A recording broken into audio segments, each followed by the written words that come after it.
Everybody is a book of blood. Wherever we're opened, we're read.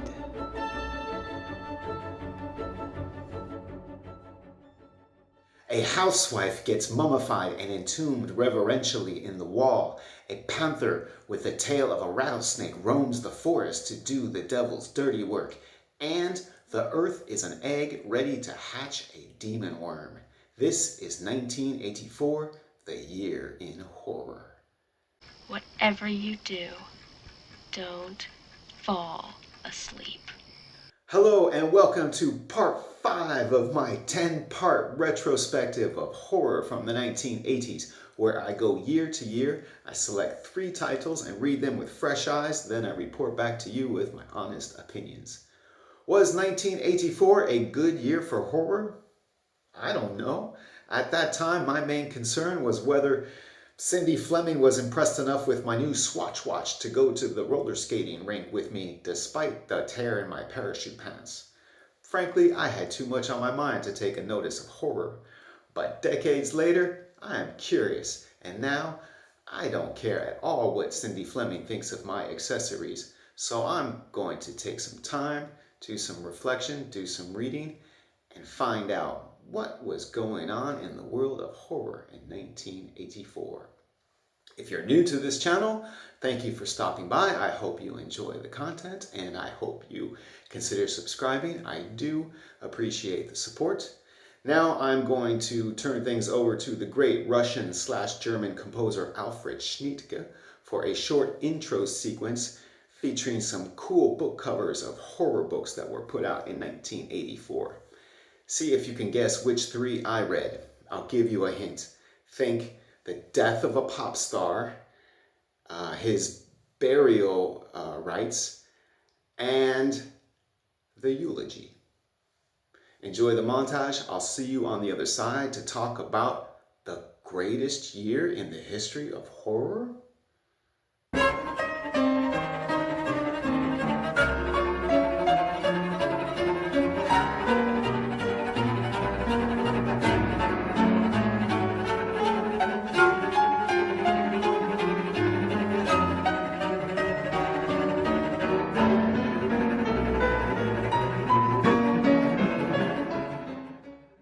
1984 was a curious year, always asking questions. From the rhetorical, who you gonna call? To the more accusatory. Where's the beef? 1984 was undoubtedly an excellent year for horror in the cinema. We saw the release of Gremlins, The Terminator, and one of my all-time favorites, A Nightmare on Elm Street. But 1984 was even a greater year for horror at the bookstores. 1984 was the year that Clive Barker came out with the Books of Blood, and that was a game changer. Much like the Gregorian calendar marks a period in history as a turning point with the designation BCE, ACE, before the Common Era, after the Common Era, or BC AD, before Christ, Anno Domini. So does the horror calendar in 1984 mark a turning point in the history of horror. For example, Stephen King's Carrie, a classic, that came out in 8 BBB, 8 years before the Books of Blood. And I moved to New York City in 10 ABB, 10 years after the Books of Blood. The Books of Blood were so monumental to horror that they changed the very way we tell time. True story. The Books of Blood are 6 short story collections, 3 put out in 1984 and then the final 3 in 1985. They open with Mary Florescu, who is a psychic investigator, and she hires a fraud psychic, pardon the redundancy. She hires this person to investigate a haunted house. So they go to the haunted house, and at this haunted house, the fraud psychic is attacked by spirits who carve into his flesh words and phrases and stories, their stories. So Mary Florescu then becomes a Scheherazade of sorts, and she transcribes these stories which we now know as the Books of Blood. I remember one story that came out in the first collection is about a sow, a female pig, that is possessed by the spirit of a dead boy. And the students at a boarding school, they threaten to feed one of their peers to the sow as a ritual sacrifice. I read this story over 30 years ago, and it still haunts my memory. The beautiful, gory descriptions, the inventive and terrifying plots, the Books of Blood were instrumental in turning me into an avid reader and then writer of horror. These works are still very important to me. And if you are a fan of horror and for some reason have not yet read the Books of Blood, do yourself a favor and check them out.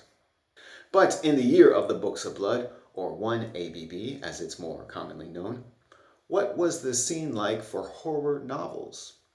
Well, that is the primary focus of this retrospective. Now, if you have seen any of the earlier editions of this horror retrospective, you will know that I've been having difficulty picking the right books to read for this 80s experiment. So what did I do? Well, I turned to you, the viewer, and asked for recommendations. Now, I received a lot of help, and I'm very appreciative of that. One viewer in particular, he gave me an emphatic and enthusiastic recommendation of a book and an author that I had never heard of before. He said, "Oh, you have to read this book. You must, or else I'll unsubscribe," or something. I don't remember exactly what he said, but he was enthusiastic and convincing. So I read The Ceremonies by T.E.D. Klein. There is a lot to like in The Ceremonies. There's a religious sect, a bit like the Amish or the Quakers, that shun modern conveniences in favor of farming, working the land to be closer to their God, that sort of thing. There's the old man who manipulates people and events in order to set up the right conditions for the ceremonies that will resurrect an ancient entity. And there's an inventive and compelling lore concerning this ancient entity. So there is a lot to like here. The Ceremonies is a longer book than I would prefer for this 80s retrospective. It's around 550 pages. For the first 200 pages or so, I was really into it. It's well written, and this religious community acts a bit like a cult. I'm fascinated with cults. Plus the lore that introduces this ancient entity, I found that inventive and compelling. You see, the earth is like an egg, and every 60 years or so, when the astral elements are correctly aligned and the ceremonies are rightly performed, the earth will crack open and hatch a demon worm / dragon thing. I liked all that about the book.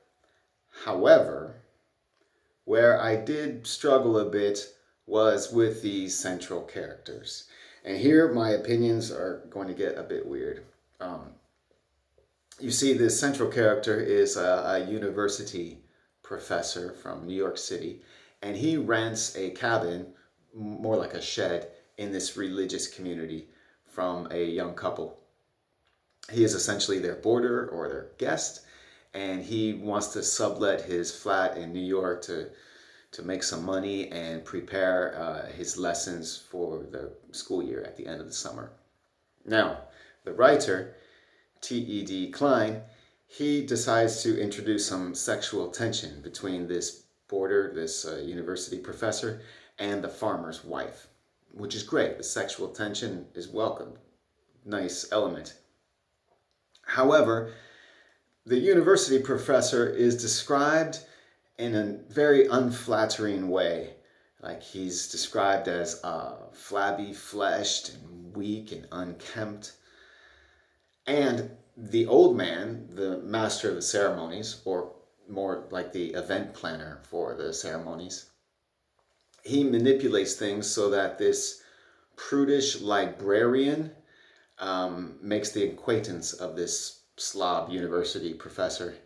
And not only that, but that she takes an interest in him, so much so that she decides to go visit him in this religious community over the summer. Now, this prudish librarian, she is a virgin, which is important for the ceremonies. And I mean, her choice, I'm not trying to judge, but we're supposed to have a romantic interest between a prudish librarian who's a virgin in her late 20s and this slob, flabby-skinned university professor who does really nothing to compel her to take an interest in him. He's not charming. He makes little effort, really. So that romantic interest was a tough sell on me. And likewise for the sexual tension between this slob professor and the farmer's wife. Now, I know that ugly people or less attractive people, I know that they need love and sex too, and they're entitled and deserving of it. Yes, but for escapist fiction, I want my male romantic leads to be sexy, you know? And these two central characters were the antithesis of sexy, and not in a charming way, but in a we're not going to try kind of way. So that was a tough sell and a bit of a letdown for me.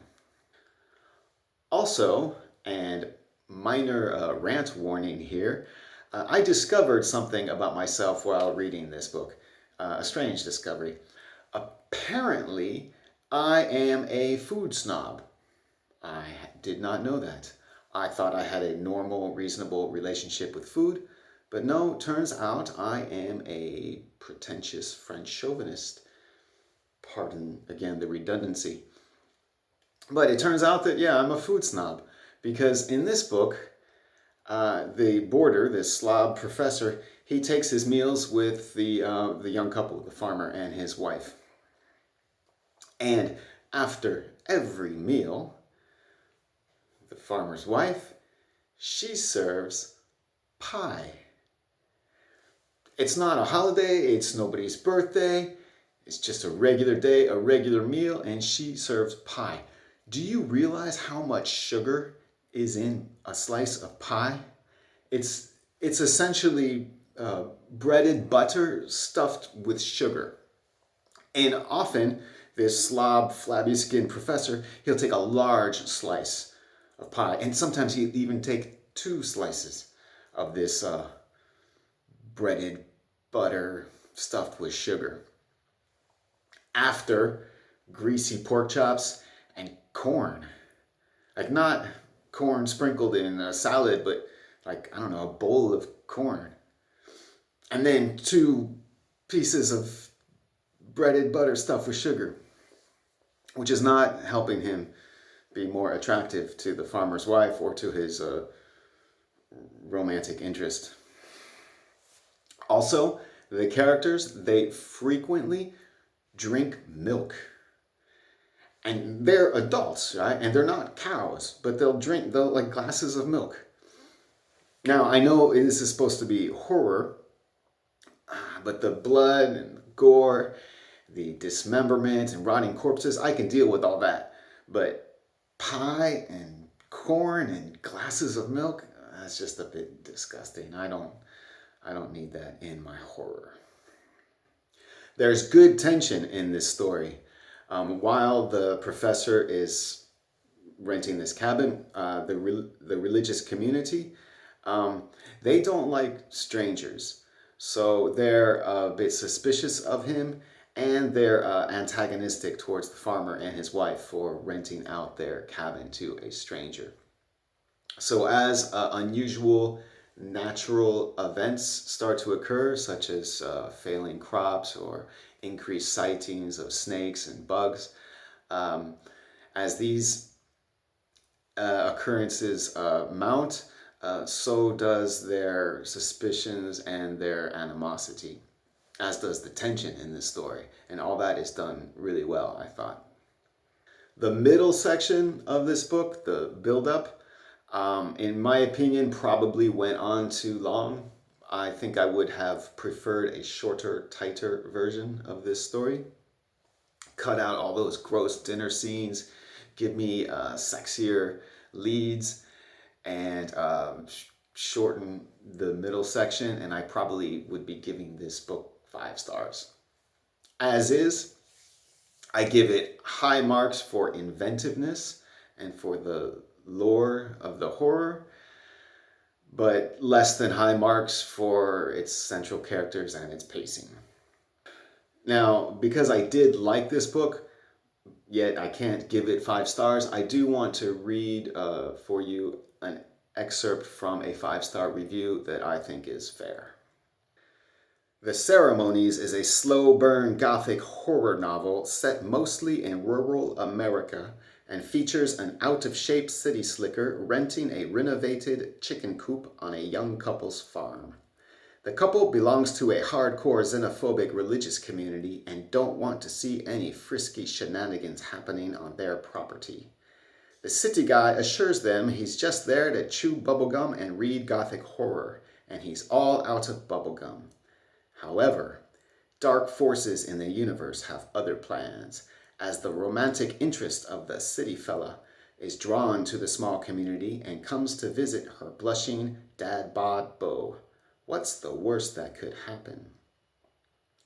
The Ceremonies features love triangles and awkward romances, sexual fantasies, naked fat guys climbing trees, weird magical trips to Coney Island, the battle between good and evil, and fundamentalist weirdos enjoying bread a bit too much. It also has a sweet little old man who wants to set up a pretty librarian with a giant, kinky, tentacled monster straight out of Urotsuki Doji. The Ceremonies is a big book full of tons of ideas that works up slowly to a horror apocalypse, but it's never boring. Also, there's a character who goes from being a figurative dickhead to a literal dickhead. A lot of horror novels are tasty. The Ceremonies is gourmet. 5 stars. That review is not uncharacteristic of many readers' experience with this book. There is a lot to like in The Ceremonies. Will I be reading more from T.E.D. Klein? Well, The Ceremonies is the only novel he's written. He did go on to have a long and productive career writing short stories and poetry and some nonfiction about horror.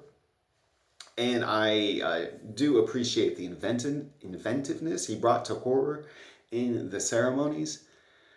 So if I come across any of his short stories in an anthology, I will read it with enthusiasm. But I'm probably not going to seek out any of his short stories. Not in the near future, at least. But I am glad that I read this novel. Where's the beef? Also out in 1984, Dearest by Peter Loughran. Now, I talked about this book in a recent video called The Strangest Books I've Ever Read, so I won't go on too long about it here. Dearest is the first-person narrative of a taxi driver from England who tries to justify to us and to himself the horrible things he did to his wife and he continues to do to her corpse. I don't know if I would exactly qualify this as horror. It certainly is horrific, but I don't think the author's intent was to scare. Actually, I don't know what the author's intent was. This was a very strange book. I found it hilarious. The narrator has an over-the-top English working-class common sense understanding of the world. Everything is cut and dried. It's a world of absolutes, and he has it all figured out to comedic effect, I thought. I did read some reviews of this book, but I was unable to find any that mentioned anything about how funny it was, which kind of has me worried. Was I supposed to laugh? Because I did laugh many times. I don't know if you've ever had this experience, but you're laughing hysterically at something dark, right? And then you look around the room and realize that no one else is laughing. They just look horrified or disgusted. I'll tell you a quick story.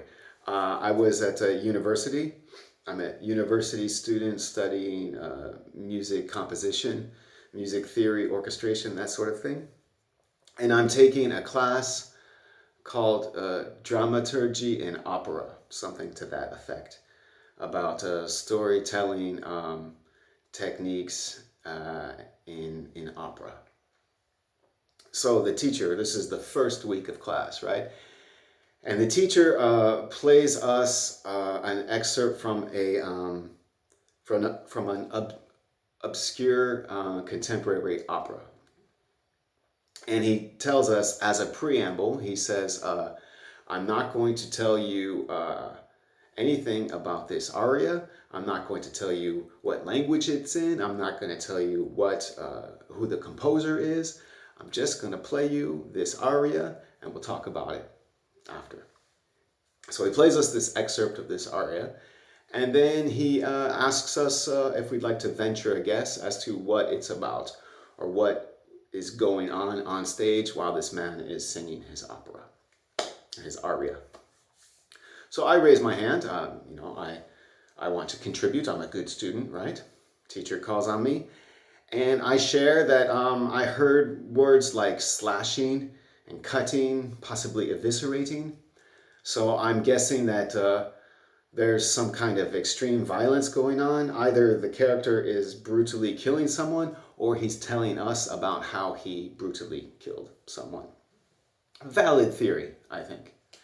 So the teacher then calls on a few other students. He listens to their theories, and then he tells us, turns out that the composer Frankenstein together a bunch of random syllables from various languages. There's no meaning, it's just an experiment. So all of a sudden, now I'm the weird psycho kid who hears brutal murder in random syllables. And this is the first week of class. I'm supposed to make friends with my peers now. So that was a bad day at school. Anyway, I really liked Dearest. I thought it was laugh out loud funny. Not a book for everyone. This narrator has very definitive ideas about women, and they are not good ideas. But his over-the-top assuredness and clarity made for a very entertaining read, I thought. Hello? Where's the beef? And lastly, I read Usher's Passing by Robert R. McCammon. Now, Robert R. McCammon has had quite a lot of success as a horror writer. He's won the Bram Stoker Award for Best Horror Novel 3 times. In 1987 for Swan Song, in 1990 for Mine, and in 91 for Boy's Life. Boy's Life had been on my TBR for ages. I've also heard that from various sources that Swan Song is a must-read. Although I've also had a few viewers tell me I should stay away from that one. In either case, both of those books were big hits, but they're also quite long too. And it can be intimidating to have your first experience with an author through a very long book. So as I'm doing research for this 80s retrospective, and Robert R. McCammon's work came up, a shorter book with an intriguing premise and good reviews, I decided I'd put Boy's Life on hold again, and instead I read Usher's Passing, and I did not like it. The premise sounded good. Usher, from Edgar Allan Poe's famous short story, The Fall of the House of Usher, one of my favorite short stories of all time. In this book, Usher's Passing, we explore the legacy of the Usher family as the patriarch is dying, and he's going to pass on control of the family's $10 billion weapons manufacturing / armaments empire. He's going to pass this on to one of his children, right? In fact, in the prologue, the brother of Usher, or the brother or the uncle, I can't remember, he goes to a pub to confront Poe about this scandalous story he's written about his family. So Edgar Allan Poe makes an appearance in the prologue, which is cool, right? And then we jump to modern day, 1984, and we follow the current Ushers who live on this sprawling compound, Usherland, in the mountains of North Carolina. Now, from the Poe short story, there's quite a bit that's insinuated about the Ushers that we could explore. There's intimations of incest. There's also this weird theory of the sentience of vegetables, if we extrapolate from the books that are in Usher's library. So there's some odd and interesting things to explore there. Instead, what McCammon does is he gives us a panther with the tail of a rattlesnake. He gives us a man called the Pumpkin Man who snatches children at night from the forest. We have a mountaintop village in ruins that used to be a witch colony. We have people with telekinetic powers and the ability to control people's minds. We have magic wands. We have a big clock-like device that can cause earthquakes. It's like when you're hungry, so you go to the kitchen to make yourself something to eat. But instead of whipping up an orange pistachio quinoa salad or throwing together a baked salmon with curried coconut or whatever, instead you just empty the fridge into a pot and heat it up and stir. And something in there is bound to taste good, right? But that's not how it works. I found Usher's Passing to be a bit silly and unfocused. I didn't think the writing was especially good, nor the storytelling. I couldn't connect with any of the characters, and I wasn't really intrigued by the mystery aspect of the story either. There's supposed to be a twist at the end, but I thought it was kind of obvious and unearned, actually. So not too much in the way of positives that I can take away and share about this book. So I can't read Boy's Life now, right? Can I? I hate when I do this. I don't know if you've had this experience, but there's a book that everyone is talking about. Everyone is telling me I should read this. I'm going to love it. For example, let's call it Nosferatu, for example. And everyone says, oh, you have to read this book. So I go to the bookstore and to buy Nosferatu, but it's 1,000 pages, right? So then I think, oh, I really want to see what all the buzz is about with this author. So 1,000 pages. So instead of buying Nosferatu, the book that everybody tells me I should read, instead I take another book from the same author, a shorter book. Let's call it Horns, for example, and I buy that one instead. Figure, I'll see what this author's about, test the waters, right? And then I read Horns, and I don't like it. And now, I'll never read Nosferatu, which is probably a great book.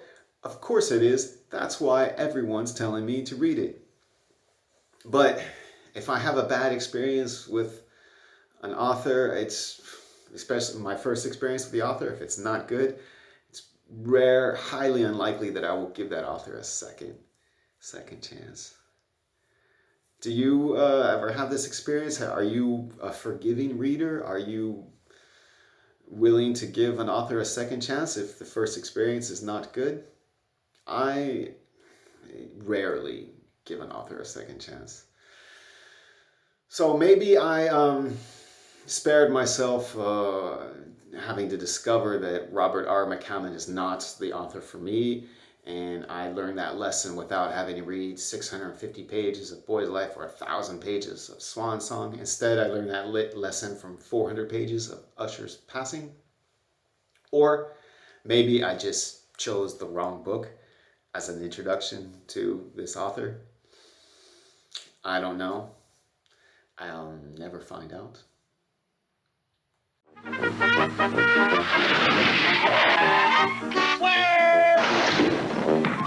So there you have it, my experience with 1984, the year in horror. I looked back fondly at the best horror short story collections ever put out. I read a cool book about the earth hatching a demon worm. I had a few laughs at the expense of a mummified housewife. And I had a poor introduction to a celebrated writer I had been meaning for a long time to get around to reading. Do you have any experience with the books and the writers I talked about in this video? What do you remember about 1984?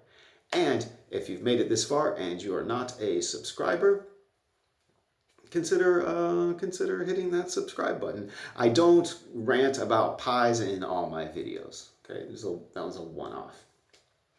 Also, if you like psychological horror, I have quite a few books out.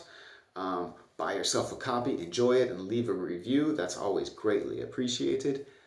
Thank you for watching. I'll see you in 1985. It certainly is a big bun. It's a very big bun. Big fluffy bun. It's a very big fluffy bun. Where's the beef? Some hamburger places give you a lot less beef on a lot of bun. Where's the beef? At Wendy's, we serve a hamburger we modestly call a single. And Wendy's single has more beef than the Whopper or Big Mac. At Wendy's, you get more beef and less bun. Hey, where's the beef? I don't think there's anybody back there. You want something better. You're Wendy's kind of people.